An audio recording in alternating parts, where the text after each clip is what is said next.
কোনো একদিন এ দেশের আকাশে কালিমার পতাকা উড়বে, সেদিন সবাই খোদাই বিধান পে দুঃখ বেদনা ভুলবে। ঠিক কিনা? আমরা আল্লাহর বিধান চাই, আল্লাহর জমিনে আল্লাহর বিধান কায়েম হোক, বাস্তবায়িত হোক। আল্লাহ এটা যেন দু চোখ দিয়ে আমরা দেখে মরতে পারি। আল্লাহ তুমি তৌফিক দান করো। আজকের প্রোগ্রামে আপনারা যারা উপস্থিত হয়েছেন, আমি সবাইকে আন্তরিক শুভেচ্ছা এবং অভিনন্দন জানাতে চাই। অনেক দূর দূরান্ত থেকে আমার মা বোনেরা মহিলা প্যান্ডেলে বসেছেন। মাগরিবের আগেই শুনেছি প্যান্ডেল প্যাকড ছিল। ভাইদের প্যান্ডেলও মাগরিবের পরপরই প্যাকড।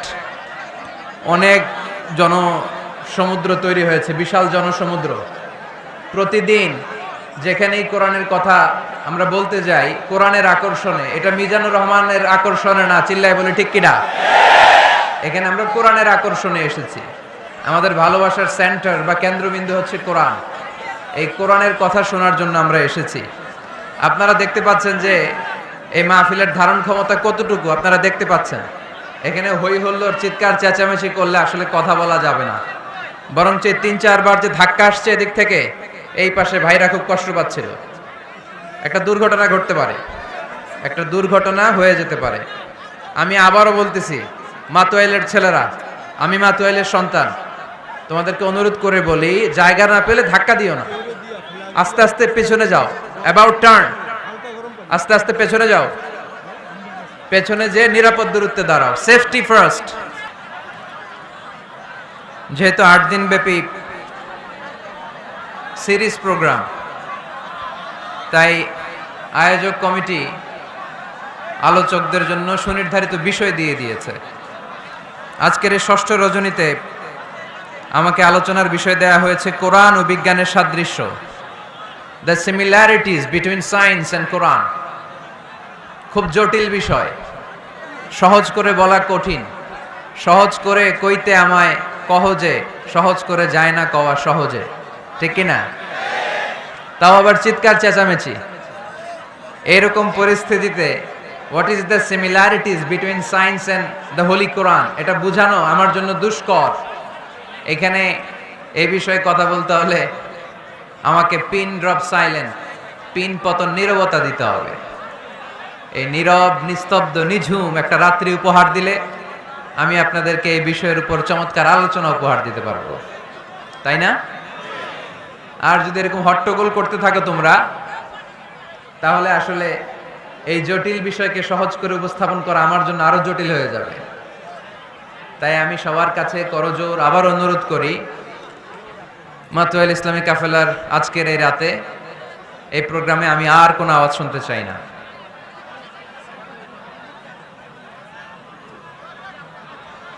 একেবারে নীরব, একেবারে। মাশাআল্লাহ, এবার ঠান্ডা হয়েছে অনেকটা, ঠিক আছে। আওয়াজ করো না, নিজেই ঠিক হয়ে যাও, অন্যকে কিছু বলার দরকার নেই। কোনো আওয়াজ নাই, এদিকে মাশাআল্লাহ ঠান্ডা। আমি আপনাদের খেদমতে the similarities between science and the holy Quran এই বিষয়টা বোঝানোর জন্য কালামুল্লাহ মাজিদ থেকে একটা আয়াত তেলাওয়াত করেছি, সূরা আন-নাহলের 89 নম্বর আয়াত। এই আয়াতে আল্লাহ তাআলা ইরশাদ করছেন, ওয়া নাযালনা আলাইকাল কিতাবা তিবয়ানান লিকুল্লি শাই। নবী হে, আমি এই কিতাবটাকে মানে কোরআনটাকে আপনার কাছে নাজিল করেছি সব জিনিসের ব্যাখ্যা হিসেবে, ওয়া হুদাও, হেদায়েত হিসেবে, ওয়া রাহমাতাও, রাহমা হিসেবে, ওয়া বুশরা লিল মুসলিমিন, আর মুসলমানদের জন্য সুসংবাদ হিসেবে। এই কোরআনে আমাদেরকে জান্নাতের সুসংবাদ দিয়েছে কে? আমরা সবাই জান্নাতে যেতে চাই কি চাই না? আমরা এখানে যেমনি একত্রিত হলাম, আল্লাহ জান্নাতেও যেন আমরা একত্রিত হতে পারি, তুমি তৌফিক দাও। আবার এই কোরআনে রহমত আছে না নাই? কোরআনের তাফসীর যখন হয়, কোরআনের আলোচনা যখন হয়, কালামুল্লাহ মাজিদ থেকে তেলাওয়াত যখন হয়, বিশ্বাসীরা যদি চুপ করে সে তেলাওয়াত, সে তাফসীর শুনে, তাহলে রহমতের বারিধারা আকাশ থেকে নাজিল করে কে? রব্বুল আলামিন বলেন, ওয়া ইযা কুরিআল কুরআনু ফাসতামিউ লাহু ওয়া আনসিতু লাআল্লাকুম তুরহামুন। যখন তোমাদের সামনে কোরআনের তেলাওয়াত করা হয়, কোরআন থেকে বর্ণনা দেওয়া হয়, কোরআনের তাফসীর করা হয়, কান দুটো খরগোশের কানের মতো খাড়া করে মনোযোগ দিয়ে ওই আলোচনা শোনো আর একেবারে চুপচাপ থাকো, তাহলে তোমাদের উপর রহমত নাজিল করবে কে? তাহলে কোরআন আমাদের জন্য সুসংবাদ আমরা পেলাম। আবার কোরআন আমাদের জন্য রহমত, mercy, blessings and the bounties from our lord, এটাও পেলাম। এরপরে আল্লাহ বললেন হুদা, কোরআন আমাদেরকে হেদায়েত দেয়। কি দেয়? কোরআনে সব কিছু আছে। কোরআনে ইতিহাসের কথা আছে, তাই বলে কি এটা ইতিহাসের বই? কোরআনে সমাজ বিজ্ঞানের কথা আছে, তাই বলে এটা সমাজ বিজ্ঞানের বই? কোরআনে নবীদের অনেক মজার মজার গল্প আছে, তাই বলে এটা কি গল্পের বই? কোরআনে বিজ্ঞানেরও কথা আছে, তাই বলে কি এটা বিজ্ঞানের বই? না, এটা হেদায়েতের বই। এটা কিসের বই? The holy Quran Leeds the way, পথ দেখায়। The holy Quran guides us to the right sense of direction, কোন দিকে যেতে হবে এটা দেখায়। এটা হুদাল্লিল মুত্তাকিন, এটা মুত্তাকিনদের জন্য পথ প্রদর্শনকারী। তো আজকের এই মাহফিলের শুরুতে যে মেসেজটা আপনাদের কাছে ড্রপ করতে চাই সেটা হচ্ছে কোরআন এটা হেদায়েতের কিতাব। এটা কিসের কিতাব?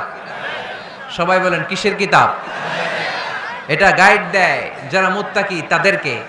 কোরআনের শুরুতেই আল্লাহ তাআলা এই বিষয়টা আমাদের কাছে ক্রিস্টাল ক্লিয়ার করেছেন, স্পষ্ট করে বলেছেন, যালিকাল কিতাব লা রাইবা ফি হুদাল লিল মুত্তাকিন। This is the book, the most authentic and original and reliable book ever in the world. There is no doubt in it and a guidance to those who are muttaqin. এটা এমন বই যে বইয়ে কোনো ভুল নাই। এই বইয়ে কোনো ভুল আছে? আওয়াজ করে বলেন, কোরআনে কোনো ভুল আছে? কোনো সন্দেহ আছে? সংশয় আছে? হেদায়েতের কিতাব করে মুত্তাকিদের জন্য এটাকে পাঠালো কে? এজন্য রাব্বুল আলামিন বলেন, যালিকাল কিতাবু লা রাইবা ফীহি হুদাল লিল মুত্তাকিন। This is the book, there is no doubt in it. এটা এমন বই যেটাতে সন্দেহ নাই। এটা মুত্তাকিনদের জন্য পথ প্রদর্শনকারী। তাহলে এই কথাটা, এই মেসেজটা আজকে আমাদেরকে মুখস্থ করে নিয়ে যেতে হবে যে কোরআন হেদায়েতের কিতাব। এটা কিসের কিতাব? পথ দেখায়, সত্যের পথ, কল্যাণের পথ, জান্নাতের পথ। ইয়াহদি লিল্লাতি হিয়া আকওয়াম, যে পথটা খুব সুদৃঢ়, খুব মজবুত। কোরআনের এই পথে ডানে বায়ে কোনো মোড় নাই, কোনো ইউটার্ন নাই, কোনো চৌমুহনী নাই, স্ট্রেট ফরওয়ার্ড। এই রাস্তায় যদি দুনিয়ায় আমরা চলতে শুরু করি, এই রাস্তা শেষ হয়ে যাবে জান্নাতুল ফেরদাউসের ভেতরে। আওয়াজ করে পড়ি সুবহানাল্লাহ। এজন্য এই কোরআন থেকে আমাদেরকে হেদায়েত নিতে হবে। এই কোরআন থেকে আমাদেরকে গাইডেন্স নিতে হবে। আমাদের জীবনের চলার পথে যেখানেই আমরা সমস্যায় পড়ব, এই কোরআন থেকে আমাদের গাইডেন্স, হেদায়াত, পথ প্রদর্শন যেটা আল্লাহ তাআলা আমাদের জন্য দিয়েছে সেটা আমাদেরকে গ্রহণ করতে হবে। কারণ এই কিতাব এমন কিতাব যেটা মানুষকে অন্ধকারচ্ছন্ন একটা পথ থেকে আলোর পথ দেখায়, ঠিক কিনা? বামপন্থীদেরকে ডানপন্থী বানায়, ঠিক কিনা?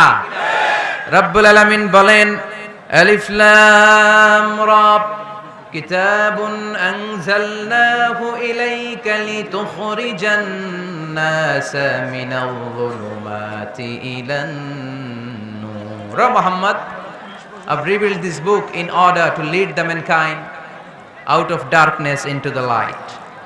অন্ধকারাচ্ছন্ন মানুষগুলোকে অন্ধকার থেকে বের করে টেনে এনে আলোর পথে উঠিয়ে দেওয়ার জন্য এই কোরআনকে পাঠিয়েছে কে? তাহলে আমরা বুঝলাম এটা বিজ্ঞানের কিতাব নয়, যদিও বিজ্ঞান নিয়ে কোরআন কথা বলেছে। এটা ইতিহাসের বই নয়, যদিও অনেক ইতিহাস কোরআনে আছে। এটা গল্পের বই নয়, যদিও নবীদের গল্প পাওয়া যায় এই কিতাবে। এটা হেদায়েতের কিতাব। কিসের কিতাব? আরো জোরে বলতে হবে, কিসের কিতাব? আল্লাহ বলেছেন, মা ফাররাতনা ফিল কিতাবি মিন শাই, এই কিতাবে তোমাদের প্রয়োজনীয়, জরুরি এমন কোনো কিছু আমি বাকি রেখে দেই নাই। ওয়া নাযালনা আলাইকাল কিতাবা তিবয়ানান লিকুল্লি শাই, মানব প্রয়োজনীয় সব কিছু এই কিতাবের মধ্যে দিয়ে দিয়েছে কে? রান্নাঘর থেকে বঙ্গভবন কিভাবে চালাতে হয়, আছে না নাই? ঘরে বসে বসে কাঁথা সেলাই থেকে শুরু করে মহাকাশের সূক্ষ্মাতি সূক্ষ্ম কাজ কেমন করে পরিচালনা করতে হয়, আছে না নাই?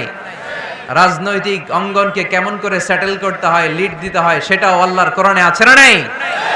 কিভাবে বিয়ে শাদী করতে হবে, আছে না নাই? সমাজে কি করে শান্তি প্রতিষ্ঠা করতে হয়, আছে না নাই? তিবিয়ানান লিকুল্লি শাই, সব জিনিসের সুস্পষ্ট ব্যাখ্যা, যা বলার আল্লাহ সব বলে দিয়েছে। কোরআনকে শুরু করেছে আল্লাহ বিসমিল্লাহির রহমানির রহিম দিয়ে, মানে বা দিয়ে। কি দিয়ে? কথা বলেন, কি দিয়ে? বা দিয়ে।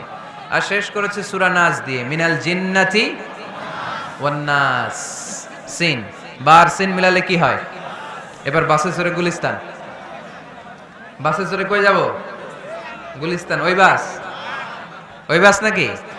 না, ওই বাস না। এই বাস মানে যথেষ্ট, এনাফ। যা বলা হয়েছে 30 পারা এনাফ। হেদায়েতের জন্য নতুন কিছু লাগবে না। ব্ল্যাক হোলের সামনে আসে, বাচ্চার মুখে হাওয়াই মিঠাই দিলে যেমনি হাওয়াই মিঠাই মুহূর্তেই নাই, ওই তারাও মুহূর্তেই নাই। সুবহানাল্লাহ। মাতুয়াইলে হাওয়াই মিঠাই পাওয়া যায়? পাওয়া যায়? কই পাওয়া যায়?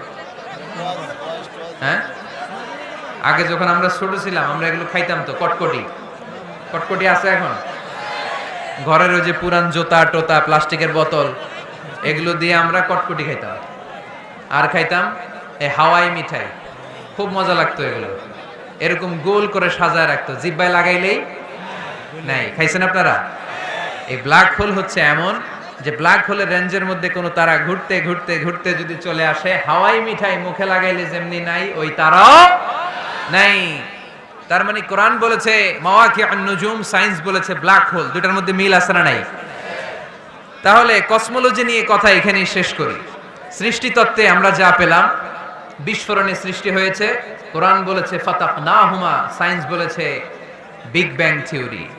কোরআন বলেছে মুসিউন, যেটা অ্যাক্সেলারেট হচ্ছে, সায়েন্স এটার নাম দিয়েছে সুপারনোভা কসমোলজি প্রজেক্ট। কোরআন নাম দিয়েছে মাওয়াকিউন নুজুম, সায়েন্স বলেছে ব্ল্যাক হোল। প্রতিটা জায়গায় কোরআনের সাথে সায়েন্সের মিল আছে না নাই?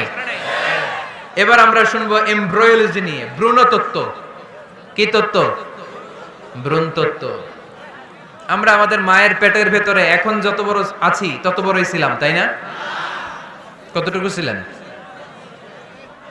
কতটুকু? একেবারে ছোট, ছোট্ট ছোট্ট ছোট্ট। বাবার শুক্রাণু, মায়ের ডিম্বাণু, দুইটা মিলিয়ে মায়ের পেটের ভেতরে আমার অস্তিত্ব দান করলেন কে? কিছুই ছিলাম না আমি। সায়েন্স 1977-এ হাম এন্ড লিয়েন হুক নামে দুইজন সায়েন্টিস্ট অণুবীক্ষণ যন্ত্র দিয়ে ওরা খুঁজে পেয়েছে যে শুক্রাণুর ভেতরে, স্পার্মের ভেতরে প্রাণের অস্তিত্ব আছে। কিন্তু 1500 বছর আগে এর ভেতরে যে প্রাণ আছে সেটার ঘোষণা কোরআনে দিয়ে দিয়েছে কে? ওভাম এন্ড স্পার্ম, দুইটা মিলে হয় জাইগোট। তারপর জাইগোট থেকে হয় এমব্রয়ো, ভ্রূণ। আমি, আপনি, আমরা সবাই ছিলাম ছোট্ট একটা ভ্রূণ, ব্যাঙ্গাচির মতো। বর্ষাকালে মাতুয়াইলে খালে বিলে ব্যাঙ্গের পোনা পাওয়া যায় না? দেখতে মাছের বাচ্চার মতো, তাই না? ছোট বাচ্চারা মনে করে মাছের পোনা, বাড়িতে ধইরা নিয়ে আস, মারাকে মা পোনা লয়ে আইছি, মাই দেখে দেখ কোনি আছে না নাই? আসলে কি এটা মাছ? এটা কি ব্যাঙ্গের পোনা? তো আমরা, আমি আপনি প্রত্যেকে আমরা ব্যাঙ্গের পোনার মতো ছিলাম, রক্তচোষা জোকের মতো ছিলাম, মায়ের জরায়ুর দেয়ালের মধ্যে লেগেছিলাম। তারপরে আল্লাহ তাআলা আমাদেরকে বড় করতে আরম্ভ করলেন। এই স্পার্ম ড্রপ থেকে আমরা হলাম ব্লাড ক্লট, রক্তপিণ্ড। সেখান থেকে আমরা হলাম মুদগা, নুতফা, আলাকা, মুদগা, 3 স্টেজ। প্রতি 40 দিন পর পর আমার সাইজ বাড়তে লাগলো। সায়েন্সও এটা স্বীকার করেছে যে প্রত্যেক 40 দিন পর বাচ্চার একটা নোটিসেবল ডেভেলপমেন্ট ঘটে।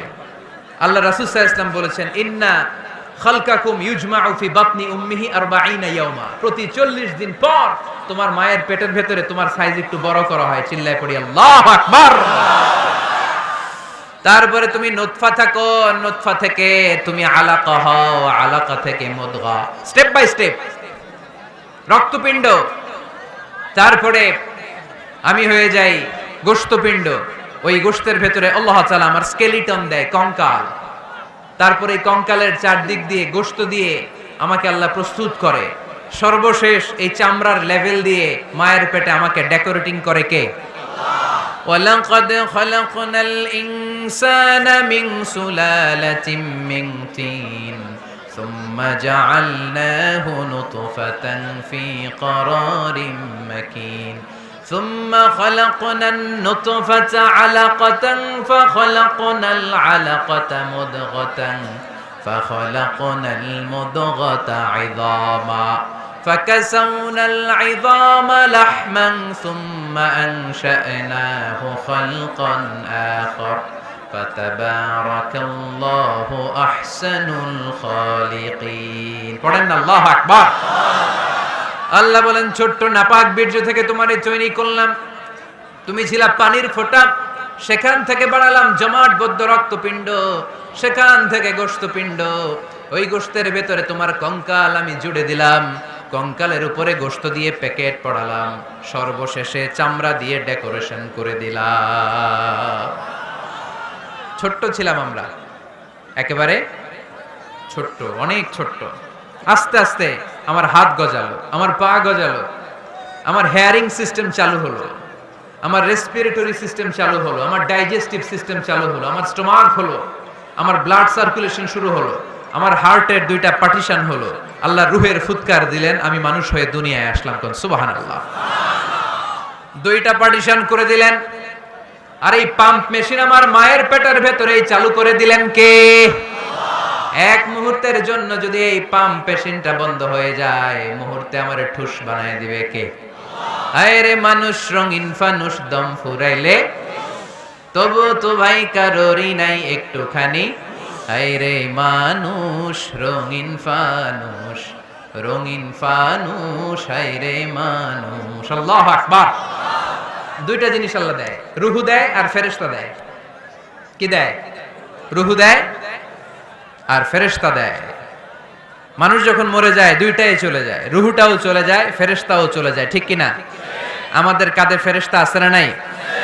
দুই কান্দে ছিল যে তোমারে দুইজনা পাহারা, তোমারে একলা থুইয়া পালাইছে তাহারা, তোমার আট কুঠুরি নয় দরজা বন্ধ এবার হলো রে, হলো মুখে আল্লাহ রসুল সবে বলো, ও মুখে আল্লাহ রসুল সবে বলো, দুয়ারে আইসাছে পালকি নাই ওরে গাও তো হলো রে, তোলো মুখে আল্লাহ রসুল সবে বলো, ঠিক কি না? রুহুর ফুৎকার যখন মায়ের পেটে দিলেন, হার্টবিট চালু হয়ে গেল, অলিন্দ নিলয়। বাংলায় কি বলে? ইংরেজিতে সিস্টলিক এন্ড ডায়াস্টলিক। ধপ ধপ ধপ করে আমার এই হার্টের পার্টিশন থেকে ধপ ধপ করে আমি যে পৃথিবীতে এসেছি এটা জানান দিল কে? এই প্রক্রিয়ায় আল্লাহ আমারে বানালেন। এই যে এতগুলো মাস মায়ের পেটের ভেতরে ছিলাম, পৃথিবীর কেউ আমারে খাবার দিতে পারছে? চিকিৎসা করতে পারছে? যে কবিরাজ আমারে খাবার দিলেন, অক্সিজেন দিলেন, ওই কবিরাজের নাম কি? আল্লাহ। 7 মাস আল্লাহ বললেন ফি যুলুমাতিন সালাস, 3টা প্যাকেটের ভিতরে তুমি ছিলা। কোরআন বলে কয়টা প্যাকেট? জোরে বলেন, সবাই বলেন কয়টা? কোরআনের ভাষ্য মতে 3টা প্যাকেট। মডার্ন সায়েন্সও তাই বলেছে, 3টা প্যাকেট। প্রথম প্যাকেটের নাম প্লাসেন্টা, ইংরেজিতে বলে প্লাসেন্টা। এটা হচ্ছে ফুল, বাচ্চা বেরো আর কিছুক্ষণ পরে মায়ের জরায়ের ওখান থেকে একটা ফুল বেরিয়ে আসে, এইটার প্যাকেটে ছিলাম। প্যাকেট বানাইছিল কে? 2 নম্বর প্যাকেটের নাম ওম, মায়ের জরায়ু, জরায়ুর প্যাকেটের ভিতরে ছিলাম। 3 নম্বর হচ্ছে আমার মায়ের পেট, হার বেলি, এই পেটের প্যাকেট। 3টা প্যাকেটের ভিতরে ফি ক্বারারিন মাকিন, গোপনতম প্রকোষ্ঠে আমাকে মায়ের পেটের ভেতর থেকে পৃথিবীতে বের করে দিল কে? কত ক্ষুদ্র ছিলাম, সেখানে আমি বিজয়ী হয়েছি, ঠিক কিনা? এই যে লাম, তারা প্রমাণ করেছে যে অণুবীক্ষণ যন্ত্র দিয়ে তারা দেখেছে 1 ফোঁটা বীর্যের ভেতরে 20 কোটি শুক্রাণু যদি না থাকে, তাহলে ওই ফোঁটা শুক্রাণু থেকে মায়ের গর্ভে কোনো সন্তান জন্মলাভ করে না। কয় কোটি? আমি ওই 20 কোটি শুক্রাণুর একটা, আপনি ওই 20 কোটি শুক্রাণুর একটা, ঠিক কিনা? তার মানে মহা একটা যুদ্ধ হয়েছিল তখন ডিম্বাণুর ভেতরে আঘাত করার জন্য। সেই যুদ্ধে 19 কোটি 99 লক্ষ 99,999 শুক্রাণুকে পেছনে ফেলে ওই খেলায় চ্যাম্পিয়ন হয়েছিলাম আমি, চিল্লায় বলেন ঠিক কিনা? ওই দিন মায়ের পেটে যে আমার অস্তিত্বের জানান আমি দিয়েছিলাম, তখন আমার হাত ছিল নাকি? পা ছিল? দাদা ছিল? দাদি ছিল? টাকা ছিল? ব্যাংক ব্যালেন্স ছিল? কিছুই ছিল না। তখন আমি বিজয়ী হয়েছি। তখনও যখন আমি বিজয় লাভ করতে পেরেছি, এই দুনিয়ার বুকে এসেও আমাদের বিজয় কেউ ঠেকায় রাখতে পারবে না, চিল্লায় বলেন ঠিক কিনা? আমরা বিজয় করতে এসেছি, যাই করব আমরা ভালোভাবে করব, এটা ইসলামের শিক্ষা, ঠিক কিনা? কাজ ছোট হোক বড় হোক, ভালো করলে সওয়াব আছে না নাই? যে কোনো কাজ করো না ভাই, যে কোনো কাজ করো, তা যেন হয় সবার চেয়ে সবচেয়ে সুন্দর। যে কোনো কাজ করো না ভাই, যে কোনো কাজ করো, তা যেন হয় সবার চেয়ে সবচেয়ে সুন্দর। হোক না সেটা পড়ালেখা, রঙের ভাষায় ছবি আঁকা, হোক না সেটা সামান্য কাজ কিংবা মহত্তর, তা যেন হয় সবার চেয়ে সবচেয়ে সুন্দর। আলহামদুলিল্লাহ পড়ে। কাজ ছোট হোক কিংবা বড় হোক, ওটা ভালো করে করতে বলছে কে? ভালো করে করলে ওই কাজে বরকত দিবে কে? কাজে কোনো লজ্জা আছে? শ্রমে কোনো লজ্জা আছে? চাকরি ব্যবসায় কোনো লজ্জা আছে? লজ্জা অলসতায়। লজ্জা কিসে? মাতোয়াইলের ছেলেরা মনে থাকবে, কাজে লজ্জা পাওয়া যাবে। Never under estimate any job, big or small. ছোট হোক বড় হোক, কোনো চাকরিকে নাক ছিটকানো যাবে না। কাজ করে বেঁচে থাকতে হবে, এটাই ইসলামের শিক্ষা, ঠিক কিনা? তাহলে এই এমব্রায়োলজির এই সংক্ষিপ্ত পরিসরের যে আলোচনা, এটাতে আমরা বুঝলাম সায়েন্স যা বলেছে তার সবটুকুন কোরআনের সাথে মিল আছে না নাই? কোনো অমিল আছে? যদি কোনো অমিল তারা খুঁজে পায়, দে হ্যাভ টু ওয়েট। সায়েন্সের কি করতে হবে? অপেক্ষা করতে হবে। কারণ শুরুতে যা বলেছে এটা মনে রাখতে হবে কিন্তু, কারণ সায়েন্সের মূল থিওরি, সায়েন্সের কোনো থিওরি ফাইনাল না। আর কোরআনের মূল থিওরি, কোরআন যাই বলেছে তার সবটাই ফাইনাল, চিল্লায় বলো ঠিক কিনা? এবার দেখি হিউম্যান অ্যানাটমি নিয়ে কোরআন আমাদেরকে কি শুনিয়েছে। কোরআন আমাদেরকে শুনিয়েছে যে আমাদের দেহের প্রতিটা অঙ্গের ব্লু প্রিন্ট আল্লাহর কাছে আমাদের যে আমলনামা সেখানে আছে না নাই? আয়াহসাবুল ইনসানু আল্লান নাজমা'a 'ইযামা বালা কাদিরিনা আলা আন নুসাউমিয়া বানানা।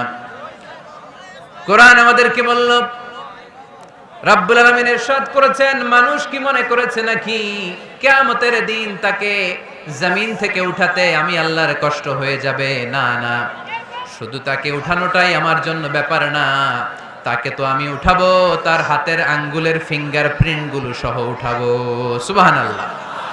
নুসাউইয়া বানানা, বানান মানে আঙ্গুলের এই টিপ, এটার ইংরেজিতে কি বলে? টিপ বা প্রিন্ট, ফিঙ্গার টিপ বা ফিঙ্গার প্রিন্ট। যারা সিগনেচার করতে জানে না তারা কি দেয়? টিপ সই দেয় কি দেয় না? 1880 সালের আগে মানুষ জানতোই না এখানে যে টিপ আছে একটা, আমার এই আঙ্গুলের ফিঙ্গার প্রিন্টের সাথে এইটা মিলে না, এটার সাথে এটা মিলে না, এটার সাথে এটা না, এটার সাথে এটা না, এটার সাথে আবার এটা মিলে না, হাতের গুলার সাথে আবার পায়ের গুলা মিলে না। 1880 সালে ফ্রান্সের একজন সায়েন্টিস্ট নাম ফ্রান্সিস গালটন, উনি আবিষ্কার করেছেন যে মানুষের হাতে রেখা আছে, এটাকে বলে ফিঙ্গার প্রিন্ট। একটা রেখার সাথে আরেকটা রেখার কোনো মিল নাই। আবার পায়ের যে রেখা, এটাকে আবার ফিঙ্গারপ্রিন্ট বলে না, ওটার বলে ফুটপ্রিন্ট। ওটার কি বলে? শ্রীলঙ্কায় একটা পাহাড় আছে, তো ওরা বলে ওইখানে আদম আলাইহিস সালামের ফুটপ্রিন্ট আছে, পায়ের ছাপ। এটা সত্যি কি মিথ্যা আমরা জানি না, ইতিহাসে পাওয়া যায়। তবে সত্য যে তথ্যটা আমরা জানি, কাবা ঘরের পাশে সাইয়েদনা ইব্রাহিম আলাইহিস সালামের ফুটপ্রিন্ট সংরক্ষণ করে রেখেছেন কে? ওয়াত্তাখিযু মিন মাকামি ইব্রাহিম মুসাল্লা। সাইয়েদনা ইব্রাহিম ওই পাথরের উপর দাঁড়িয়ে কাবা ঘর নির্মাণ করতেন। যতটুকু ওঠা লাগতো এসকালেটরের মতো, লিফটের মতো উপরে উঠে যেত। আবার নিচে নামার দরকার হলে মুহূর্তের মধ্যে এসকালেটরের মতো ওই পাথরটা নিচে নেমে যেত। চিল্লায় পড়ি সুবহানাল্লাহ। আবার প্রাণীদের সংখ্যা শনাক্তকরণের জন্য এই ফুটপ্রিন্ট লাগে। যেমন সুন্দরবনে বা অ্যামাজন জঙ্গলে বাঘ কয়টা আছে গুনতে হবে। বাঘ শুমারি হয়, আমাদের হয় আদমশুমারি। আমাদের কি হয়? আর আমাদের সুন্দরবনে কি হয়? বাঘ শুমারি। তো বাঘ গুনবে কিভাবে? কাছে যে এমনি গুনবে, বাঘ মামা 1, বাঘ মামা 2, বাঘ মামা 3, আর বাঘ আপনারা ছেড়ে দিবে নাকি এমনি গনে? ওখানে আসলে বাঘ মামার কাছে যাওয়া যায় না, তাহলে খবর আছে। ওখানে বাঘের পায়ের ছাপ দেখে বাঘসুমারি হয়, কারণ একটা বাঘের পায়ের ছাপের সাথে আরেকটা বাঘের পায়ের ছাপের কোনো মিল না। কারিগরটার নাম কি? ফ্রান্সিস গ্যালটন 1880 সালে আবিষ্কার করলেন যে একটার সাথে আরেকটার মিল নাই। 1880 সালের আগে পৃথিবীর কেউই জানতো না এই জায়গায় এই কারিশমাস, কেউ জানতো? কিন্তু 1400 বছর আগে কোরআনের মধ্যে বলে দিয়েছে কে? আয়াহসাবুল ইনসানু আল্লান নাজমা'a 'ইদামা বালা কাদিরিনা আলা আন নুসাউইয়া বানানা। মানুষ কি মনে করেছে নাকি মানুষ মরে যাবে, হাড়গোড় পচে যাবে, তারে আমি উঠাতে পারবো না, আর তোরে তো আমি উঠাবোই, তোর ফিঙ্গারপ্রিন্ট সহকারে উঠাইয়া দেব। এখন সব জায়গায় এটা লাগে। সিম যারা কিনতে যান, সিম গ্রামীণের সিম কিনতে গেলে লাগে না? এটাকে বলে বায়োমেট্রিক অথেন্টিকেশন।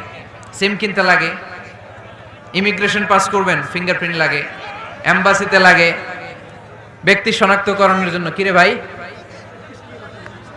এই পিছন থেকে ধাক্কা দিচ্ছ তোমরা এখনো না? আর আসবো না তাইলে মাতো এলে আমি আসবো না, এরকম দেখলো তার বাংলাদেশে আসবো না। এরকম প্রতিদিন কষ্ট দিলে আমাদের পক্ষে সম্ভব না। প্লিজ এরকম করো না। তোমাদেরকে কোরআনের জন্য ভালোবাসি, একটু দাঁড়াও, কয়েক মিনিটের মধ্যে আমি শেষ করে দিচ্ছি। তাহলে ফিঙ্গারপ্রিন্টের ব্যাপারে সায়েন্স যা বলেছে আর কোরআন যা বলেছে কোনো অমিল আছে? নাই। এরপর আল্লাহ যে উঠাবেন, মিনহা খালাকনাকুম ওয়া ফিহা নুঈদুকুম ওয়া মিনহা নুখরিজুকুম তারাতান উখরা। মাটি থেকে বানালাম, মাটি থেকে তোমাদেরকে তৈরি করলাম, মাটির কবরে তোমাদেরকে শুইয়ে দিলাম, আবার মাটির কবর থেকে হাসরের মাঠে আমাদেরকে তুলে ফেলবেন কে? এখন এই যে মাটির ভেতরে আমরা রইলাম, মাটির ঘরে আমরা থাকলাম, পচে গেলাম, মরে গেলাম, কিভাবে উঠাবে?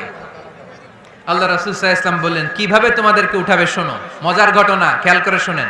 আল্লাহ রাসূল সাল্লাল্লাহু আলাইহি ওয়াসাল্লাম বললেন, সহিহ মুসলিমের বর্ণনা, ইন্না ফিল জাসাদি আযমান লা তাআকুলুহুল আরদু আবাদান ওয়া মিনহু ইউরাক্কাবুল খালকু কুল্লুহু ইয়াউমাল কিয়ামা। আল্লাহ রাসূল বললেন, নিশ্চয়ই প্রত্যেক মানুষের, প্রত্যেক প্রাণীর দেহের মধ্যে একটা ছোট হাড় আছে। কি আছে? হাড় বা হাড্ডি। লা তাআকুলুহুল আরদু আবাদা, মাটি কখনো ওই হাড্ডিটারে খেতে পারে না। অমিনহু ইউরাক্কাবুল খালকু কুল্লুহু ইয়াউমাল কিয়ামা, কিয়ামতের দিন ওই হাড্ডিকে বেসিক ধরে সবগুলো মানুষকে দাঁড় করায় দিবে কে? সাহাবারা জিজ্ঞেস করলেন, আইয়ু আযমিন ইয়া রাসূলুল্লাহ, ও আল্লাহর হাবিব, ওই হাড্ডিটার নাম কি? আমাদের জানতে বড় মনে চায়। বিশ্বনবী বললেন, হাড্ডিটার নাম হলো আজবুয জানাব। আজবুয জানাব ইংরেজিতে বলে কক্সিক্স। ইংরেজিতে কি বলে? ডাক্তার হবা কে কে? হাত তোলো।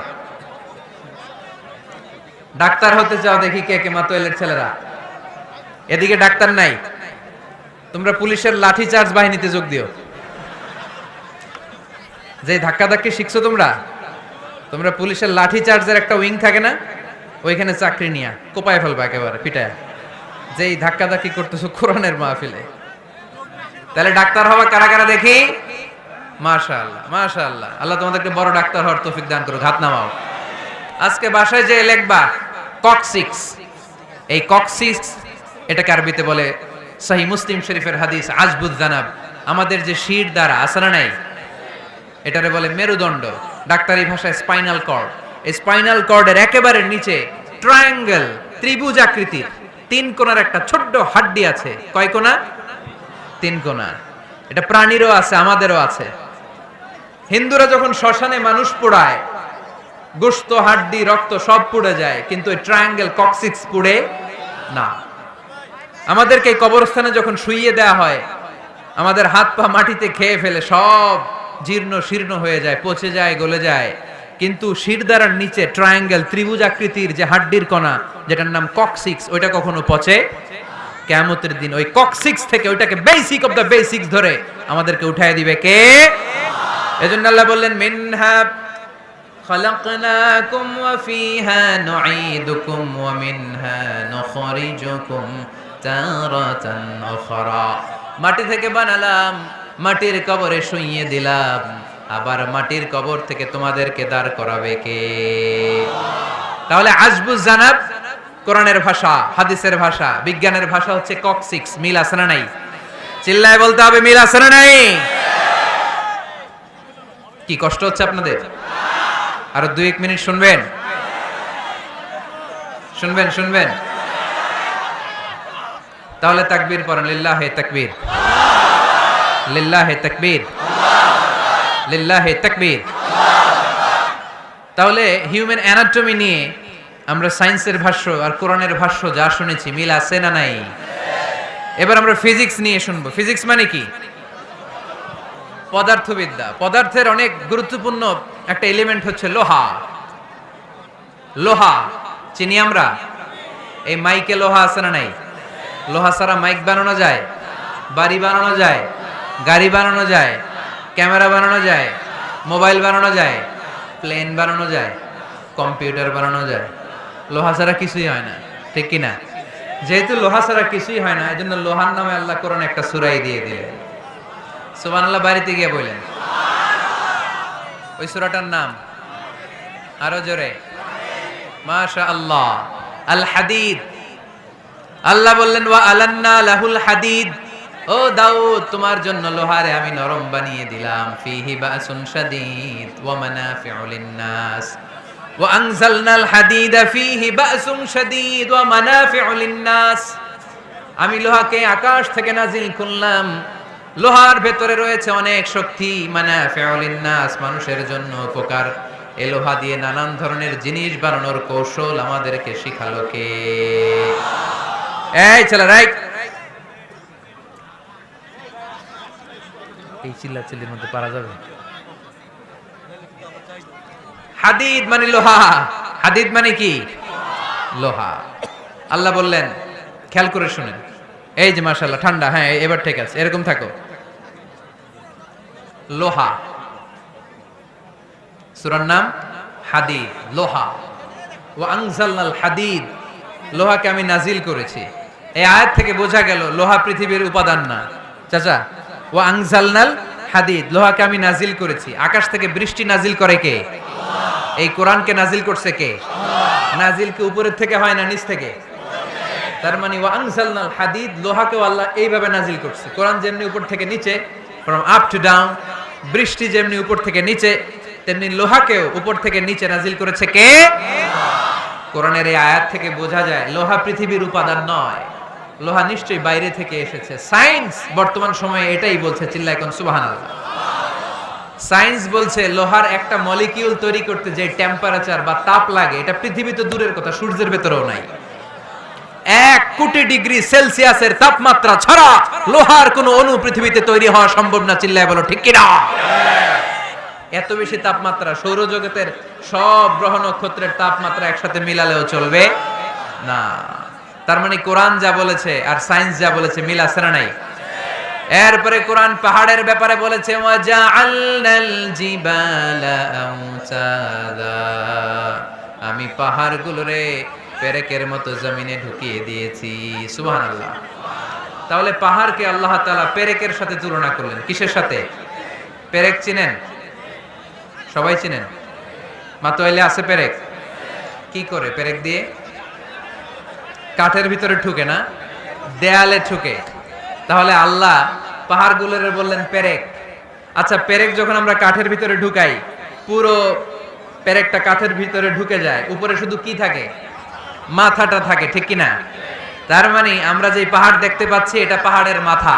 পুরো পেরেক যেমনি কাঠের ভিতরে, পুরো পাহাড়টা আছে মাটির ভিতরে। চিল্লায় পড়ি আল্লাহু আকবার। জমিনে আমরা দৃশ্যমান এই পৃথিবীতে খালি চোখে যে পাহাড় দেখতে পাই, এটা আসল পাহাড় না, এটা পাহাড়ের মাথা। যেমনি পেরেক যখন কাঠের ভিতরে ঢুকে দেই, পুরো পেরেকটা কাঠের ভিতরে ঢুকে যায় কি যায় না? পেরেক নিয়ে যখন আমি হাতুড়ি দিয়ে মারলাম, পুরো পেরেকটা কই যায়? কাঠের ভিতরে, তাই না? তার মানে খালি চোখে যে পাহাড় দেখি, এটা পেরেকের মাথা যেমনি একটু দেখা যায়, এটা পাহাড়ের মাথা। আসল পাহাড় মাটির ভেতরে, উপরে যদ্দূর দেখা যায় তার কমসে কম 10 গুণ পাহাড় মাটির ভিতরে রেখে দিয়েছে কে? এজন্য আল্লাহ উপমাটা, মেটাফরিকটা এইভাবে দিলেন, ওয়াজআলনাল জিবালা আওতাদা, এই পাহাড়কে, মাউন্ট এভারেস্টকে, আলাস্কা পর্বতমালাকে, আল্পস পর্বতমালাকে, এই গারো পাহাড়কে, এই কেউকারাডাঙ্গার তাজিংডং বিজয়কে আমি পাহাড়ের মতো জমিনের মধ্যে গেড়ে দিয়েছে। চিল্লায় পড়বো সুবহানাল্লাহ। আবার আল্লাহ বললেন ওয়ামিনাল জিবালি জুদাদুম বিদুম ওয়া হুমরুম মুখতালিফুন আলওয়ানুহা ওয়া গরাবিবু সুদ।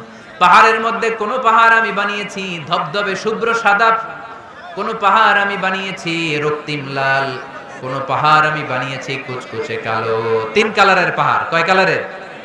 মৌলিকভাবে ধবধবে শুভ্র সাদা পাহাড়, অথবা রক্তিম লাল পাহাড়, অথবা কুচকুচে কালো পাহাড়। আপনি পৃথিবীর পাহাড়গুলো নিয়ে যদি গবেষণা করেন, বিভিন্ন রঙের পাহাড় আপনি দেখবেন। আমি তো পৃথিবীর অনেক জায়গায় পাহাড় দেখেছি। মিশরে আমি তুর পাহাড়ের চূড়ায় উঠেছি। ওখানে যেখানে মুসা আলাইহিস সালামের কাছে আল্লাহ নূরের তাজাল্লি দিয়ে ফোকাস করেছেন, পাহাড়টার নাম তুর পাহাড়। দুইবার আমি উঠেছি এটার চূড়ায়। উঠতে আমার অনেক কষ্ট হয়েছে। ওখানে উঠে ফজরের সালাত পড়ে আমি খেয়াল করে দেখলাম তুর পাহাড়ের আশেপাশের পাহাড়গুলো কোনোটা খয়েরি, কোনোটা কালো, কোনোটা লাল, কোনোটা ধূসর। আল্লাহু আকবার। এক এক পাহাড়কে এক এক রং দিয়ে তৈরি করলো কে? পৃথিবীতে চায়না নামে একটা দেশ আছে না? চায়না একটা শহর আছে গানজু। কি নাম? আজকে যে গুগল করবা, the গানজু city located in China. চায়নাতে অবস্থিত গানজু শহরে একটা পাহাড় আছে। এই পাহাড়ের নাম রেইনবো মাউন্টেন। কি নাম? মানে রংধনুর পাহাড়। রংধনুর কয় রং? সবাই কন, আরো জোরে। 7 রং না? আমরা ছোটবেলায় মুখস্থ করতাম বেনিয়া সহকলা, বেনিয়া সহকলা। এই 7 রঙের পাহাড় ওখানে দেখা যায়। এক জায়গায় 7 রঙের পাহাড়।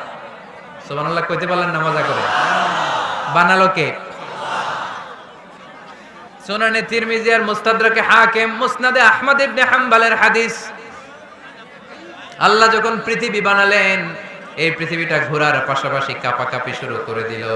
এই পৃথিবীর কাঁপাকাঁপি বন্ধ করার জন্য রব্বুল আলামিন পৃথিবীর মধ্যে পাহাড় গেড়ে দিলেন। 7টা tectonic plate, 7 tectonic plates creates the mountain range on earth. 7টা টেকটনিক প্লেট আল্লাহ দিলেন। পৃথিবী সৃষ্টি করার পরে পৃথিবী কাঁপে। আল্লাহ পাথর দিয়ে পেরেক মারলেন, পৃথিবী আর কাঁপে না। সুবহানাল্লাহ কোন? ফেরেশতারা দেখে তো অবাক। ফেরেশতারা বলে আল্লাহ পাহাড়ের এত শক্তি, পাহাড় গেড়ে দিলেন পৃথিবীতে, আর পৃথিবী কাঁপে না। হাল মিন খালকিকা আশাদ্দু মিনাল জিবাল। আল্লাহ আপনার সৃষ্টির মধ্যে পাহাড়ের চেয়ে শক্তিশালী কি কিছু আছে? আল্লাহ বললেন নাআম, আছে। আল হাদিদ, লোহা। লোহা পাহাড়ের চেয়ে শক্তিশালী, কারণ লোহা পাহাড়ে মারলে পাহাড় ভেঙে যায়। ঠিক কিনা? ফেরেশতারা আরো অবাক, লোহা এত শক্তিশালী। হাল মিন খালকিকা আশাদ্দু মিনাল হাদিদ। আল্লাহ তাহলে লোহার চেয়ে শক্তিশালী মনে হয় কিছু নাই? আছে। আল্লাহ বললেন নাআম, আছে। আন্নার, আগুন, কারণ আগুনের মধ্যে লোহা ফেলে দিলে লোহা গলে যায়। ঠিক কিনা? ফেরেশতারা তো আরো অবাক। ফেরেশতারা বলে তাই নাকি? আগুন এত শক্তিশালী, তো হাল মিন খালকিকা আশাদ্দু মিনান নার। আল্লাহ আপনার সৃষ্টিতে আগুনের চেয়ে শক্তিশালী কিছু আছে? আল্লাহ বলে আছে। আলমা, পানি, কারণ আগুনের মধ্যে পানি ঢাললে আগুন পাওয়া যায়। ফেরেশতারা তো এবার আরো অবাক, পানি এত শক্তিশালী, ওই পানি গট গট গট গট করে আমরা খাই, এত শক্তিশালী আল্লাহ। হাল মিন খালকিকা আশাদ্দু মিনাল মা। আপনার সৃষ্টিকুলের মধ্যে পানির চাইতে শক্তিশালী কি কিছু আছে? আল্লাহ বলে আছে। সেটা আবার কি? আল্লাহ বলে আর রিহ, বাতাস। বাতাস যখন সাগরের পানির মধ্যে উচ্ছ্বাস মারে, তখন এটা জলোচ্ছ্বাস হয়ে যায়। ঠিক কিনা? বাতাসের ধাক্কায় পানি জলোচ্ছ্বাস হয়ে এক জায়গা থেকে আরেক জায়গায় যায়। আল্লাহ বললেন পানির চাইতেও শক্তিশালী সৃষ্টি আমার আছে, ওইটার নাম বাতাস। ফেরেশতারা অবাক হয়ে আবার জিজ্ঞেস করে আল্লাহ আপনার সৃষ্টিকুলের মধ্যে বাতাসের চাইতেও শক্তিশালী কিছু আছে কিনা বলেন। আল্লাহ বললেন আছে। বাতাসের চাইতেও শক্তিশালী হলো আমার আশরাফুল মাখলুকাত মানুষ। ওই মানুষ যে মানুষ গোপনে দান করে। গোপনে আল্লাকা সিররুন ইনদাল্লাহ বাইনাকা আনতা ওয়া বাইনাল্লাহ। আল্লাকা সাদাকাতুন তাখফা লা ইয়ালামুহা ইল্লাল্লাহ। আল্লাকা সিররুন ইনদাল্লাহ বাইনাকা আনতা ওয়া বাইনাল্লাহ। আল্লাকা সাদাকাতুন তাখফা লা ইয়ালামুহা ইল্লাল্লাহ। পড়তে হবে আল্লাহু আকবার। গোপন দান যিনি করে তিনি সবচাইতে শক্তিশালী, ঠিক কিনা? এজন্য মাতুয়াইলের ভাইয়েরা গোপন দান করতে রাজি আছেন নাকি? অমুক ভাই বিশিষ্ট সমাজ সেবক 2 লক্ষ টাকা, বলেন মারহাবা। এইভাবে দান করবেন। মারহাবা করলেও আসি, না কইলেও আসি, ঠিক কিনা? মারহাবা যদি বলে দেন, সমস্যা নাই। মারহাবা না বললেও দিবেন। তাহলে খুশি কে? বেশি খুশি হয় যখন লুকায় লুকায় দেন, নাম না জানায় দেন। ওই দান আল্লাহ এমন ভাবে কবুল করে, ওই দানের কারণে 7 শ্রেণীর ব্যক্তিকে আল্লাহ আরশের নিচে ছায়া দিবে। যেদিন কোনো ছায়া পাওয়া যাবে না, ওই দিন ওই ব্যক্তিকে আল্লাহ টেনে আরশের ছায়ার নিচে বসিয়ে দিবে। তাহলে কোরআন পাহাড়ের কথা যা বলেছে, বিজ্ঞানে ওই কথা আছে না নাই? এরপর কোরআন বলেছে আলাম তারা আন্নাল্লাহা ইউসজি সাহাবান সুম্মা ইউআল্লিফু বাইনাহু সুম্মা ইয়াজআলুহু রুকামান ফাতারাল ওয়াদকা ইয়াখরুজু মিন খিলালিহি। আল্লাহ সাগরের পানিগুলোরে তারায় মেঘ বানায়, আকাশে নেয়, বৃষ্টি নাজিল করে। এটাকে বলে সায়েন্স, এটার নাম দিয়েছে ওয়াটার সাইকেল বা হাইড্রোলজিক্যাল সাইকেল। এটাই আল্লাহ কোরআনে এইভাবে বলেছে আলাম তারা আন্নাল্লাহা ইউসজি সাহাবা। তোমরা কি দেখো না সূর্যের তাপে বাষ্প হয়ে গ্যাস হয়ে পানিগুলো উপরে ওঠে। যারা বিমান দিয়ে ফ্লাই করেন তারা বিমানের জানলার পাশে সিট পেলে দেখেন নাই কিভাবে মেঘমালাগুলো বিমানের সাথে খেলা করে? এগুলো তৈরি করছে কে? তার মানে কোরআন যা বলল বিজ্ঞান তাই বলে। সানশাইন, সূর্যের প্রখর তাপে পানিগুলো বাষ্প হয়ে উপরে যায়, ঘনীভূত হয়, কন্ডেনসেশন, কন্ডেন্সড হয়, ঘনীভূত হয়, মেঘমালা হয়। ওই মেঘ থেকে ঝিরিঝিরি ঝিরিঝিরি বৃষ্টি নাজিল করে কে? আমাদের ফসল খেতে গরু যদি খাইতে আসে আমরা তারাই না? আল্লাহ কয় তুই তোর ফসল ক্ষেত বাঁচানোর জন্য গরু তারাস, আমি তো আকাশে মেঘ তারাই। তোর এখান থেকে যে ফসল আসে, এইখানে ফসল উৎপাদনের জন্য পরিশ্রম তুই একা করস নাই, আমারও পরিশ্রম আছে। তুই দুনিয়ার জমিনে ছাগল তাড়িয়ে দিস, মেঘ তাড়িয়ে দিস, আমি আল্লাহর আদেশে আকাশের মেঘগুলো আমি তাড়িয়ে তোর ক্ষেতের উপরে, ফসল ক্ষেতের উপরে নিয়ে বৃষ্টি নাজিল করে আমি সবুজ শ্যামল ফসল ক্ষেত দিয়েছি। তার মানে সায়েন্স যা বলেছে আর বিজ্ঞান যা বলেছে মিল আছে না নাই? আকাশে মেঘমালা দেখলে বিষ্ণু ইসা ইসলাম ভয় পেয়ে যেতেন, দোয়া পড়তেন আল্লাহুম্মা সাইয়্যিবান নাফিআ, আল্লাহ উপকারী বৃষ্টি দেন। বৃষ্টি দেখলে, মেঘ দেখলে আল্লাহ রাসূল পেরেশান, একবার ঘরের ভিতরে আরেকবার বাইরে, একবার ভিতরে আরেকবার বাইরে। আম্মা জান বলতেন ইয়া রাসূলুল্লাহ আকাশে মেঘ দেখলে আপনি পেরেশান হন কেন? আল্লাহ রাসূল কেঁদে কেঁদে বলতেন আয়েশা আমি জানি না এই বৃষ্টি আর তুফান থেকে মদিনায় সজীব শ্যামল ঘাস লতা পাতা জন্মাবে নাকি এর মধ্যে থেকে বজ্রপাত এসে আমাদের পাপের কারণে আল্লাহ মদিনাটারে জ্বালিয়ে দিবে, আমি জানি না। আমরাও যে আকাশে মেঘমালা দেখি, আমরা কি জানি এটা কি রহমতের মেঘ না আযাবের মেঘ? জানি আমরা। তারপরও বৃষ্টি আসলে আমাদের গান আছে না নাই? বৃষ্টি আসলে দেখবেন গান লাগায় দেয়। বৃষ্টি পরে টাপুর টুপুর, ওই কয় পায়ে দিয়ে সোনান্নপুর, সব মুখস্থ। এগুলো করা যাবে না। বৃষ্টি দেখলে দোয়া পড়তে হবে আল্লাহুম্মা সাইয়্যিবান নাফিআ, আল্লাহুম্মা আসকিনা গাইসান মুগীসান মারিআন নাফিআন গায়রা দার আজিলান গায়রা আজিল। আল্লাহ এই মেঘমালা থেকে এমন বৃষ্টি দাও যে বৃষ্টি আমাদের জন্য কল্যাণকর, যে বৃষ্টিতে ঘাসলতা পাতা জন্মায়, যে বৃষ্টিতে আমাদের গবাদি পশুর জন্য রিজিক থাকে। কল্যাণকর বৃষ্টি দাও আল্লাহ, ক্ষতিকর বৃষ্টি দিও না, তাড়াতাড়ি দাও, দেরি করো না। চিল্লায় পড়ে না আমিন? কি আবার ঠেলাঠেলি?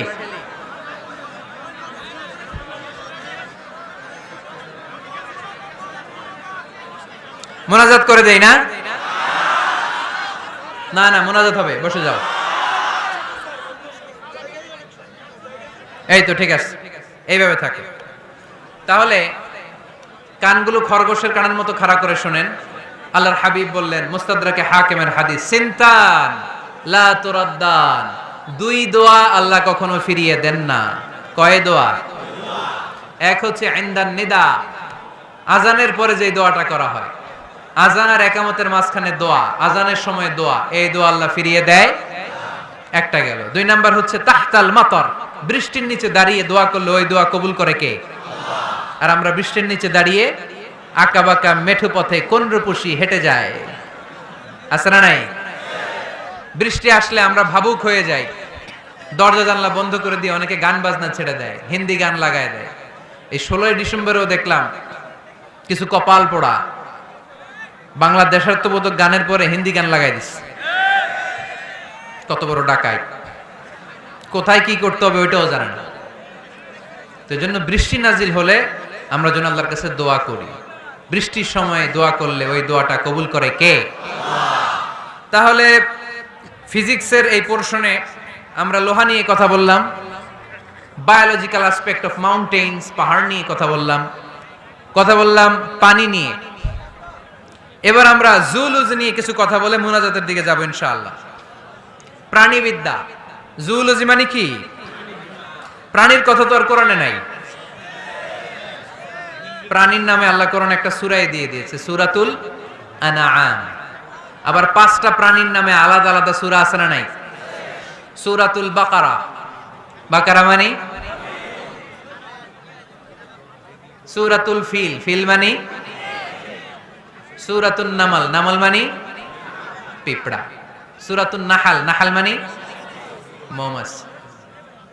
সূরাতুল আনকাবুত, আনকাবুত মানে মাকড়সা। 5টা প্রাণীর নামে কোরআনে সূরা দিছে কে? আবার আল্লাহ বললেন ওয়া ইন্না লাকুম ফিল আনআমি লা'iবরাতান নুসকিকুম মিম্মা ফি বুতুনিহি মিন বাইনি ফারথিন ওয়া দামিন লাবানান খালিসান সাইগান লিশ-শারিবিন। প্রাণীর পেটের ভেতর থেকে আমি তোমাদের জন্য একটা লিকুইড পদার্থ বের করি, মিমবাইনি ফারসি ওয়া দামিল লাবানা। এই লিকুইড পানিটা গোবর আর রক্তের মাঝখান দিয়ে আমি বের করি, কিন্তু এই পানিটার মধ্যে গোবরও মিশে না, রক্তও মিশে না। সুবহানাল্লাহ। লাবানান খালিসান, এটার নাম ফ্রেশ মিল্ক, এটার নাম সাইগান লিশ-শারিবিন, খেতে খুব সুস্বাদু। সুবহানাল্লাহ পড়েন। মা তো এলে গরু গাবি পালেন নাকি আপনারা? কারা কারা পালেন দেখি? ছাগল পালেন কারা কারা? মা বা'আসাল্লাহু নাবিয়্যান ইল্লা রাআল গানাম। এই দুনিয়ায় এমন কোন নবী নাই যে নবী ছাগল চড়ায় নাই। ছাগল চড়ানো নবীর সুন্নাত। সুবহানাল্লাহ কইলেন না? তাহলে মেকানিজমটা দেখেন, what a brilliant mechanism of discharge in milk from animals body. Allah বললেন মিমবাইনি ফারসি ওয়া দামিল লাবানা। ফারস মানে গোবর, ফারস মানে দাম্মানি রক্ত, দাম্মানি। তাহলে গরুর পেটের এক লাইনে থাকে গোবর, এক লাইনে, আরেক লাইনে রক্ত। গোবরও নাপাক, রক্ত, গোবর খাওয়াও হারাম, রক্ত খাওয়াও। কিন্তু দুই হারামের মাঝখান থেকে, দুই পচা জিনিসের মাঝখান থেকে, দুই বিদঘুটে জিনিসের মাঝখান থেকে দুধ আমাদের জন্য বের করে দেয় কে? মেকানিজমটা দেখছেন? মিমবাইনি ফারসি ওয়া জামিল লাবানা, একদিকে গোবর একদিকে রক্ত, মাঝখান দিয়ে স্বচ্ছ দুধ। সুবহানাল্লাহ পড়েন। এই দুধ এমন একটা খাবার, এটা খেয়ে হজম করতে পারলে আজীবন বেঁচে যাবেন। নিউট্রিশনের যে ইনগ্রেডিয়েন্টস আছে 6টা, পুষ্টি উপাদান 6টাই আছে দুধে। এজন্য আল্লাহ রাসূল সাল্লাল্লাহু আলাইহি ওয়াসাল্লাম দুধ বড্ড পছন্দ করতেন, আর বলতেন আলাইকুম বি আলবানিল বাকার, তোমরা গরুর দুধ খেও। ফা ইন্নাহা তুরাম্মু মিনাল আশজার, কেননা গরুর দুধ এটা ঘাস লতা পাতার নির্যাস। গরু কি খায়? ফাস্ট ফুড খায় না? গরু বার্গার খায় না? ফ্রেঞ্চ ফ্রাইজ খায় না? টিক্কা খায় না? চিকেন কাবাব? গরু কি খায়? এই ঘাস খাবেন, মানে শাকসবজি খাবেন। গরু ঘাস খায়, এজন্য গরুর পেট থেকে দুধ বের করে দেয় কে? আলাইকুম বি আলবানিল বাকার, তোমরা গরুর দুধ খেও। কত বড় ডাক্তার ছিলেন বিশ্বনবী মুহাম্মদ সাল্লাল্লাহু, এমন বিশ্বস্ত নবী, যেটা খাইতে বলছে ওইটা খাইলেই ডাইরেক্ট অ্যাকশন। কালিজিরা খেতে বলতেন, মধু খেতে বলতেন, লাউ খেতেন। লাউ খেলে পেট যত ঠান্ডা থাকে পৃথিবীর কোনো খাবার এত ঠান্ডা হয় না পেট, ঠিক কি না?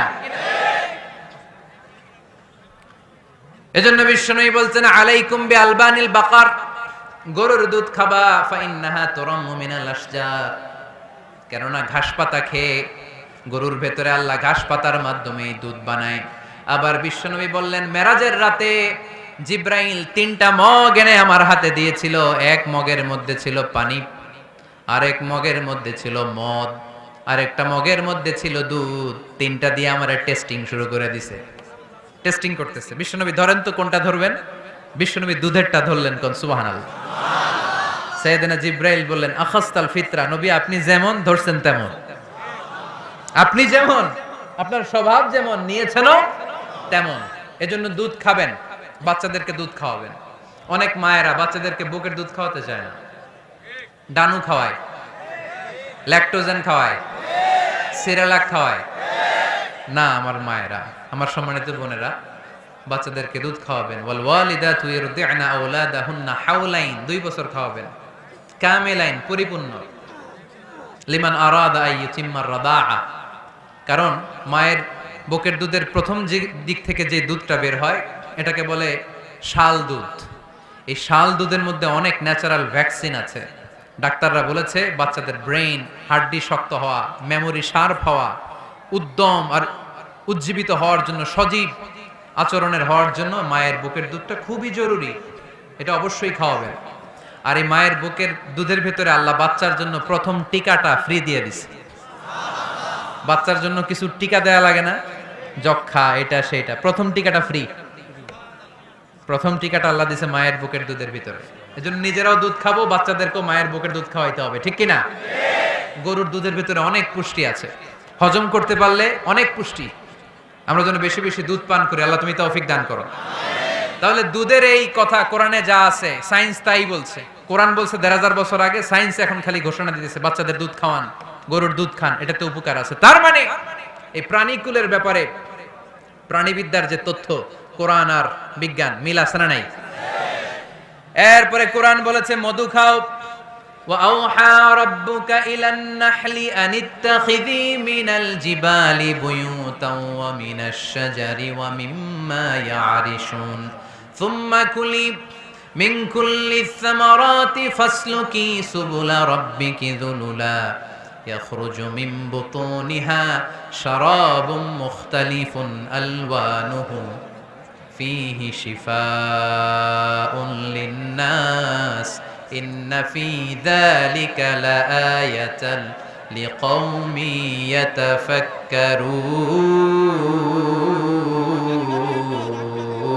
يتفكرون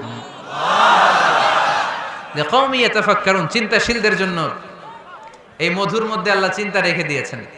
আওহা রাব্বুকা ইলান নাহাল, আল্লাহ মধুরে মেসেজ পাঠাইছে। আমরা মোবাইলে কি পাঠাই?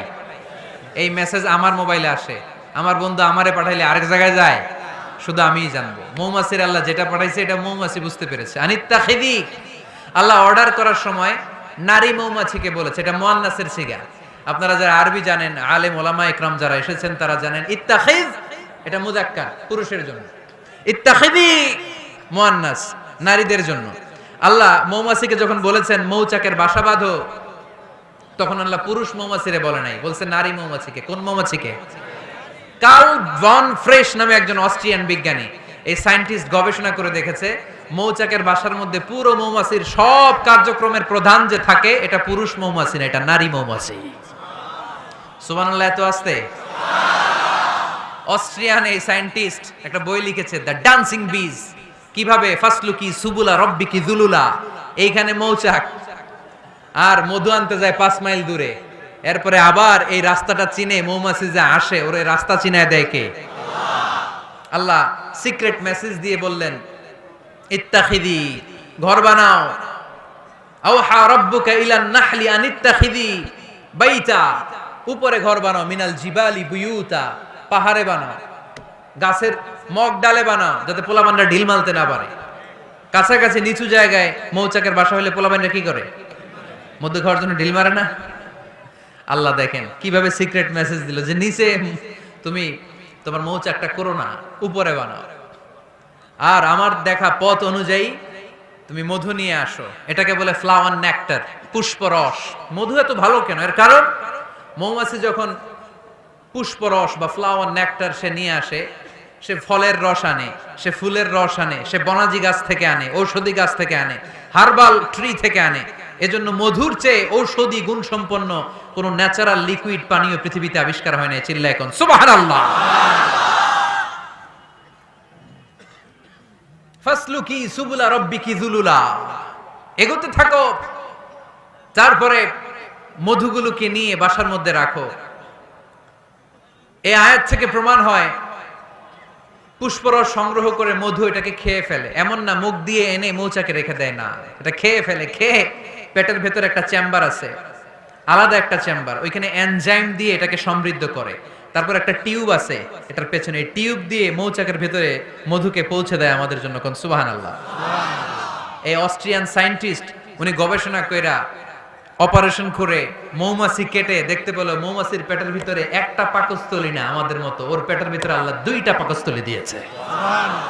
একটা তার নিজের খাবারের পাকস্থলী, আর একটা আমাদের জন্য যে মধু এনে এটাকে এনজাইম লিকুইড দিয়ে সমৃদ্ধ করবে, ওইটার জন্য আরেকটা পাকস্থলী। চিল্লায় পড়তে হবে আল্লাহু আকবার। এজন্য মধু খেতে রাজি আছেন তো? বিষ্ণু ঈসা ইসলাম ফ্রেশ মধু খেতেন, দুর্গন্ধযুক্ত মধু বিশ্বনবী সাল্লাল্লাহু আলাইহি সাল্লাম কখনো খেতেন না। আর বিষ্ণু ঈসা ইসলাম বলতেন আলাইকুম বিশিফা আইন, তোমরা দুইটা শিফা নাও। কোরআনে এই মেসেজটা খেয়াল রাখবেন, কোরআনে কালামুল্লাহ মাজিদে দুইটা বিষয়ের ক্ষেত্রে আল্লাহ শিফা শব্দ যোগ করেছেন। এক হচ্ছে স্বয়ং কোরআনের ক্ষেত্রে আল্লাহ বলেছেন এটাতে আছে শিফা, আর মধুর ক্ষেত্রে বলেছেন মধুতে দিয়েছি আমি শিফা। এজন্য বেশি বেশি মধু খাওয়ার দরকার আছে না নেই? কত ধরনের মধু যে পৃথিবীতে পাওয়া যায়, ব্ল্যাক হানি, হোয়াইট হানি, ক্রিমড হানি, অর্গানিক হানি, এগুলো খুঁজে খুঁজে খাবেন। আজকে মধু খাইছেন কে কে? দেখি হাত তোলেন। মাশাআল্লাহ, আমিও খেয়ে আসছি আপনাদের সাথে। প্রতিদিন মধু খাইতে হবে শীতকালে। আজকে শীত পড়ছে না অনেক, মধু খেয়ে যদি আপনি কাজ শুরু করে দেন, শীত বাবাজি আপনার কাছে আসতে পারবে না। বিষ্ণু ঈসা ইসলাম মধু খেতে আমাদেরকে উৎসাহিত করেছেন। তার মানে এমন বিশ্বস্ত নবী আমার, যেটা খেতে বলেছেন এটা খেলে আমাদেরকে সুস্বাস্থ্য দান করবে কে? তার মানে প্রাণীবিদ্যায় আমরা কোরআন থেকে যে তথ্য পেয়েছি, এই তথ্যের সাথে বিজ্ঞানের তথ্যের মিল আছে না নাই? কোনো অমিল আছে? কিন্তু বিজ্ঞান যদি কোনো অমিল খুঁজে পাওয়া যায়, বিজ্ঞানী বাবাজিদের কি করতে হবে? কি করতে হবে? They have to wait unless they get their final discoveries, the latest and modern invention. তাদের নতুন ইনভেনশন যতক্ষণ না আসে বসে থাকতে হবে, কারণ তোমাদের কথা ফাইনাল না। বিজ্ঞানের সবচেয়ে বড় থিওরি যে বিজ্ঞানের কোনো থিওরি ফাইনাল না, আর কোরআনের সবচেয়ে বড় থিওরি কোরআন যাই বলেছে তাই মনে থাকবে। এজন্য আজকের এই সংক্ষিপ্ত আলোচনা থেকে আমরা বুঝতে পারলাম যে বিজ্ঞান আর কোরআনে কোনো অমিল নেই, আছে শুধু মিল। আমরা আজকে কসমোলজি নিয়ে শুনেছি, মানে সৃষ্টি তত্ত্ব, কিভাবে সৃষ্টি হলো মহাবিশ্ব। এমব্রয়োলজি নিয়ে শুনেছি, কিভাবে আমরা তৈরি হয়েছি, ভ্রূণ তত্ত্ব। হিউম্যান অ্যানাটমি, আমার দেহের নাট বল্টু কোথায় কি আছে। শুনেছি ফিজিক্স নিয়ে, পদার্থবিদ্যা। শুনেছি জুওলজি নিয়ে, প্রাণীবিদ্যা। এই 5টা পয়েন্টে সংক্ষিপ্ত পরিসরে যা আপনাদেরকে শোনালাম, আরো অনেক আছে, scientific indications, natural phenomena and cosmic symbols. এই 5টাতে আজকে আমরা সায়েন্সের আলোকে প্রমাণ করে দেখাতে পেরেছি যে কোরআনে আর বিজ্ঞানে কোনো অমিল নেই, আছে শুধু সাদৃশ্য। চিল্লায় বলো ঠিক কি না? এজন্য কোনো কিছু যদি বিজ্ঞানী ভাইয়েরা অমিল পান, ওয়েট, বসেন, রিল্যাক্স, চা খান, ঠান্ডা মাথায় চিন্তা করেন, আরো গবেষণা করেন। যেটা অমিল পাইছেন, গবেষণা বেশি বেশি করলে ওইটাও মিল পেয়ে যাবেন, ঠিক কিনা? এজন্য বিজ্ঞানের আবিষ্কার যত বাড়বে, কোরআন বোঝা তত সহজ হবে, ততই সহজ হবে। বিজ্ঞান যত আগাবে, ততই কোরআনের দিকে সেজদায় লুটিয়ে পড়বে। চিল্লায় বলে ঠিক কিনা? আর কোরআন এটা বিজ্ঞানের বই না, এটা কিসের কিতাব? সবাই বলেন। এখান থেকে সমাধান নেওয়ার দরকার আছে না নাই?